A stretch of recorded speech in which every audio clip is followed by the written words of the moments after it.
ಸೆಳಿತಾ ಇದೆ ರಾಮಲಲ್ಲಾಗೆ ದೈವಿಕ ಶಕ್ತಿಯ ಆಭರಣ ಮತ್ತು ವಸ್ತ್ರ. ರಾಮಲಲ್ಲಾಗೆ ತೊಡಿಸಿರುವಂತಹ ಆ ಆಭರಣ ಮತ್ತು ವಸ್ತ್ರ ಏನಿದೆ ಅದು ಕಣ್ಮನ ಸೆಳಿತಾ ಇದೆ. ರಾಮಲಲ್ಲಾಗೆ ತೊಡಿಸಲಾಗಿದೆ ದಿವ್ಯ ಶಕ್ತಿಯ ಆಭರಣಗಳನ್ನು. ಆಧ್ಯಾತ್ಮ ವಾಲ್ಮೀಕಿ ರಾಮಾಯಣ ಅಧ್ಯಯನದ ಬಳಿಕ ಈ ಆಭರಣವನ್ನ ಅಳವಡಿಕೆ ಮಾಡಲಾಗಿದೆ.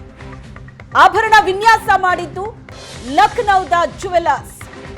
ದೃಶ್ಯದಲ್ಲಿ ನೀವು ನೋಡ್ತಾ ಇದ್ದೀರಿ ಚಿನ್ನದ ಕಿರೀಟ, ಕತ್ತಲ್ಲಿರುವಂತಹ ಕಂಠಿ ಹಾರ, ಪಡಿಕ, ಕರದಾನಿ, ಭೌಜಬಂದಿ, ಕೌಸ್ತುಭಮಣಿ, ವೈಜಯಂತಿ ಮಾಲೆ. ಆ ದೃಶ್ಯವನ್ನ ನೀವು ನೋಡ್ತಾ ಇದ್ದೀರಿ. ಮೊದಲು ರಾಮಲಲ್ಲಾ ಮೂರ್ತಿ, ಆ ವಿಗ್ರಹದ ಚಿತ್ರ ಏನಿದೆ ಅದು ರಿವೀಲ್ ಆಗ್ತಾ ಇದ್ದಂತೆ ಜನ ಬಹಳ ಖುಷಿಯಾಗಿತ್ತು. ಆದ್ರೆ ರಾಮಲಲ್ಲಾ ಪ್ರತಿಷ್ಠಾಪನೆ ಆದ ನಂತರ, ಪ್ರಾಣ ಪ್ರತಿಷ್ಠಾಪನೆ ಆದ ನಂತರ ರಾಮಲಲ್ಲಾಗೆ ಆಭರಣವನ್ನ ತೊಡಿಸಲಾಗುತ್ತೆ, ವಿಶೇಷವಾಗಿ ಅದನ್ನ ವಿನ್ಯಾಸ ಮಾಡಲಾಗುತ್ತೆ ಅಂದಾಗ ಇನ್ನಷ್ಟು ಕುತೂಹಲ ಇತ್ತು. ಏನೇನು ಆಭರಣಗಳಿರುತ್ತೆ, ಯಾವ ರೀತಿಯಾದಂತಹ ವಿನ್ಯಾಸದ ಆಭರಣಗಳು ಅಂತ. ರಾಮಲಲ್ಲಾ ಆ ಮೊದಲ ದೃಶ್ಯ ನೋಡ್ತಾ ಇದ್ದಂತೆ ಜನ ಒಂದು ಕ್ಷಣ ಬಹಳ ಆ ಆಭರಣವನ್ನ ಮತ್ತು ಆ ವಸ್ತ್ರವನ್ನ ಇಷ್ಟಪಡ್ತಾರೆ. ಅದು ಭಕ್ತರ ಕಣ್ಮನ ಸೆಳೆಯುತ್ತೆ. ದೃಶ್ಯದಲ್ಲಿ ನೋಡ್ತಾ ಇದ್ರಿ ರಾಮಲಲ್ಲಾಗೆ ತೊಡಿಸಿರುವಂತಹ ಚಿನ್ನದ ಕಿರೀಟ. ಮೊದಲು ಅಲ್ಲಿ ಕೆತ್ತಲಾದಂತಹ ವಿಗ್ರಹದಲ್ಲಿ ಕಿರೀಟ ಇರಲಿಲ್ಲ. ಈ ಫ್ರೀ ಹೇರ್ ಹೇಗೆ ಬಿಡ್ತಾರೋ ಆ ರೀತಿಯಾದಂತಹ ಕೆತ್ತನೆ ಇತ್ತು. ಹೇಳಿದ್ರು ಅದಾದ ನಂತರ ಚಿನ್ನದ ಕಿರೀಟ ಹಾಕ್ತೀವಿ ಅಂತ. ಅದು ಚಿನ್ನದ ಕಿರೀಟ.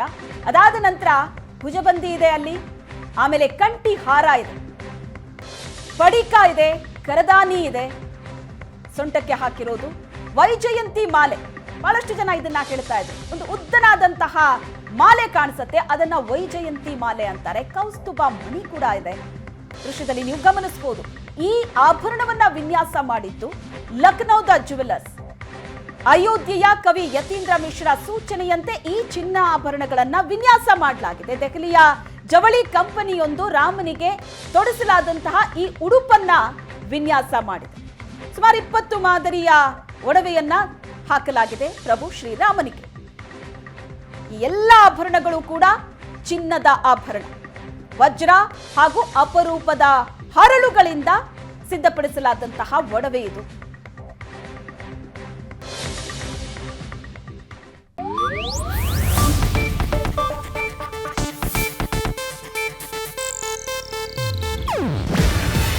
ಇದು ಏಷ್ಯಾನೆಟ್ ನ್ಯೂಸ್ ನೆಟ್ವರ್ಕ್ ಪ್ರಸ್ತುತಿ.